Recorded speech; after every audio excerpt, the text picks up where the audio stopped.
28 years later is on the horizon, and as we prepare to revisit Danny Boyle's once pioneering addition to the zombie genre, this haunting vision of a world undone, one question lingers: was the virus the problem, or were we? Or are we and the virus the same thing? And I know. Human beings are a disease. Don't click off, stay with me, okay? I know it's the whole humans are the virus, you know, humans are the problem. It's been done to death in so many lazy stories where some 2D villains on a mission to end the world by wiping out humanity or whatever. Yeah, I get that, okay. Look, I know, it's a Hollywood trope. This isn't that, I'm not talking about that. Okay, stick with me. There's something to dig into here, okay, because this is possibly a much more intelligent movie series than people tend to give it credit for. Possibly, maybe I'm wrong, I don't know. But think about how the rage infection began, okay? It's with the chimpanzee, one that's restrained, helpless, and suffering because of unfeeling humans. It's forced to watch, get this, okay, endless footage of human violence, not contrived, you know, physically violent scenes, created violence for the sake of influencing the chimp.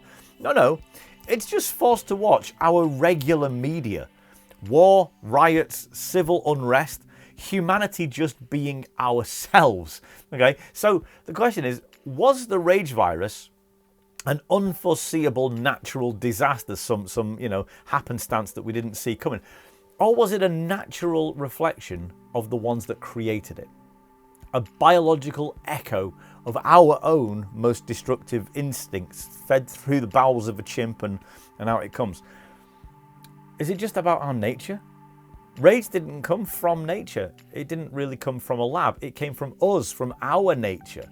We just infected the chimp with us. It reminds me of the tagline from The Walking Dead, one of the taglines from it, which said, "Avoid the dead, fear the living." And I think that speaks volumes. You know, I heard it said that the title, The Walking Dead, doesn't actually refer to the zombies, but to the survivors. I don't know if that's true or not. Let me know in the comments if you know. In 28 Days Later, the infected weren't always the worst monsters. Sometimes it was those in uniforms. So you take Major West, right? He promised safety.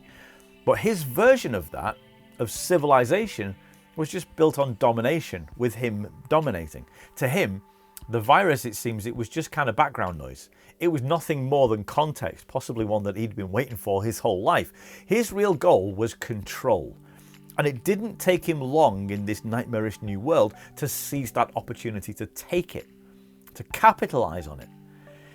It's said that people are like tubes of toothpaste. The real you, the stuff that counts, the stuff that defines what you are, it comes out when you get squeezed. And humanity didn't do very well with that test in this movie. In a world consumed by rage, humanity didn't rise above the evil in the world.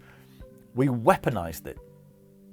And then came 28 weeks later, right? A second chance. Most people say it's not nearly as good as the first movie, but you know, you take your choice on that. But here we have this thing of building a safe zone, right? Military oversight with international resources, rebuilding society, and it failed. Why? Because we repeated the same mistakes. Secrecy, arrogance, power without empathy. The virus didn't evolve, it's just that we didn't learn from it. In Danny Boyle's universe, civilization, it doesn't collapse from infection. It collapses because of the way we respond to it. Survival, in this world, it isn't about defeating the virus. It's about holding on to what makes us human, or at least the aspects that aren't reflected in the virus. It's about holding on to them. And the question is, do we? Well, so far in this series, no. But it makes me wonder where this next chapter is going to lead. So I'm going to be front and center at the cinema when this thing comes out. I'll be fascinated to see where 28 years later goes with this. You know, Boyle is a really intelligent writer, so I expect it won't just be some, you know, schlock zombie fest.